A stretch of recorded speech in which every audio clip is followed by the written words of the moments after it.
سلام، امروز اومدیم با بازی پنالتی ها در FC 25 رئال و بارسا. حتما لایک و بمال که بریم سراغ پنالتی ها. خب بریم سراغ پنالتی اول.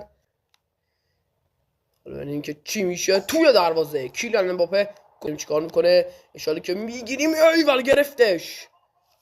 گل. ببینیم چی میشه. گل بلینگام. بیا اینم لباسه. ما رو دور ننداز. چی میشه. اینم گرفتم پشمام. تا دیروز بچه همدان بودی، الان بازی کنه. من هم پنالتی هم گل نکن، همش گل نکن. ببین مثل این. حالا ببخشید فنیا ببینیم چی کار میکنه. حالا گل شد، یکم جو بازی بیاد. حالا پارشیم. گل بگیره تمومه. ببینیم که رامال چی کار میکنه. شوت توی دروازه. اگه اینو گل بزنم بردیم توی دروازه و تمام. ببینید که کی برنده شد.